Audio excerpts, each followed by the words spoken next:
Let me start, Mr. Smith, with the fact that you note in your testimony that there are still hefty secondary sanctions available for anyone who is connected to the IRGC or Iran's support for terrorism. Why then haven't we been able to do more on Mahan Air, which is the Iranian passenger airline that also happens to be the favorite with the country's Islamic Revolutionary Guard Corps? The IRGC uses this particular company to ferry its weapons and its personnel into Syria to aid the Syrian regime. And after Quds Force Commander Soleimani flew to Moscow to enlist Russian support for a counter-offensive to salvage the Syrian regime, these flights to Syria actually increased. And so last year your colleague at Treasury testified that regardless of the deal, a foreign bank that conducts or facilitates a significant financial transaction with Iran's Mahan Air will risk losing its access to U.S. financial systems.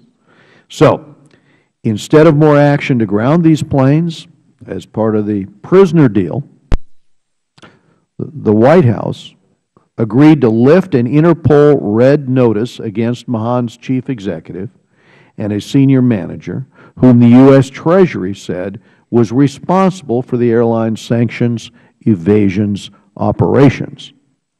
So if we are serious, we could take immediate action against those financial institutions that transact on this Iranian Airlines behalf in Asia and Europe and the Gulf.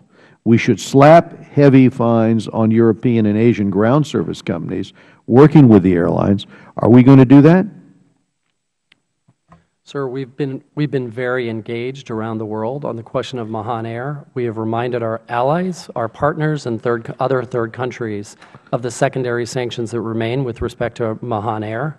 We've continued to designate those entities that try to support Mahan Air around the world. We did some designations several months ago. We continue to look at those targets, and we continue to engage with governments around the world on the need to stop working with Mahan Air, and we are going after the finances where we can. Yeah, but I've just got to point out, so unless those heavy fines, I mean, it's one thing to jawbone and to say this, but in the meantime, they are expanding their operations.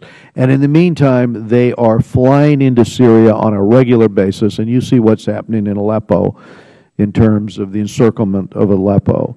As that support comes in, it has very dire consequences in Syria. And what I don't see is the pushback. Let me give you another example. So what is the specific national security interest that justifies this claimed waiver? We know what happened. We passed legislation here that said you don't get an automatic visa waiver. You've got to go through the regular process so that we can check if you go to Syria or you go to Iran or you go to Sudan, because those are state sponsors of terrorism. By what logic does the administration then do a carve-out? What is this national security interest that justifies this waiver? Does the U.S. have a national security interest in supporting so-called legitimate business in Iran?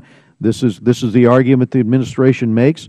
Legitimate business in Iran, the reality is, as your Treasury Department says, the Revolutionary Guard Corps is the most powerful economic actor.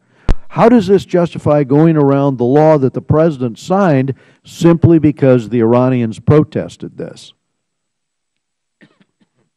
Sir, I can say that with respect to the Iranian Revolutionary Guard Corps, secondary sanctions continue to attach. We continue to enforce those. With respect to the visa waiver program, I'd have to defer to my colleagues at the State Department. Well, let me explain, Ambassador and Mr. Smith. What the administration should have told Iran is stop supporting terrorism and this won't be a problem. Because the way we wrote it, it is state sponsors of terrorism. But the problem we are having is that Iran has not changed its course. Iran is still supporting Hezbollah to the hilt, still saying they're going to transfer 100,000 GPS guidance systems to help missiles and rockets held by Hezbollah, provided by Iran, by the way, to better target cities inside Israel. But instead of doing that, instead of taking that stance, you created an exception. The administration created an exception. And again, the President signed the law. It sounds harsh, but it sure looks as if the Supreme Leader effectively vetoed the bill that had been passed and signed. Mr. Chairman, the administration supported the law that the legislation as it came through the Congress to amend requirements for the visa waiver program as a means of tightening the security of our borders, which is something very important to the administration. That law, the Congress included in that law a waiver provision to allow waivers for those cases that affected the national security of the United States. As a government, in implementing that law, we have to develop what the criteria are for exercising what those waivers will be. And I can tell you that none of the criteria that we considered was how to promote greater business engagement with Iran. It was really aimed at making sure that those people who carry out important missions to our national security in Iran, whether it's the IAEA inspectors who need to get into Iran to verify that Iran is keeping its commitments, to allow journalists to go in and report. That was not our objection. Our objection is that the administration turned the concept of a case-by-case waiver on its head. Under the law, the proper question is, why is it in the national security interests of the United States that this particular person be allowed to enter the United States without a visa? But you've boiled that down to, is this person involved in so-called legitimate business in Iran at a time when the IRGC controls all the major businesses in Iran? A broad category that was expressly discussed and then rejected during the legislative process. We had this debate. We had this debate with the administration.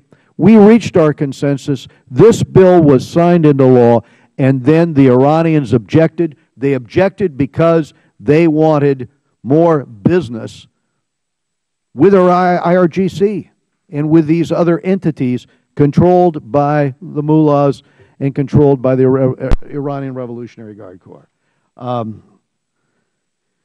I should go to Mr. Engel. My time has expired, but thank you very much, Ambassador and Mr. Smith.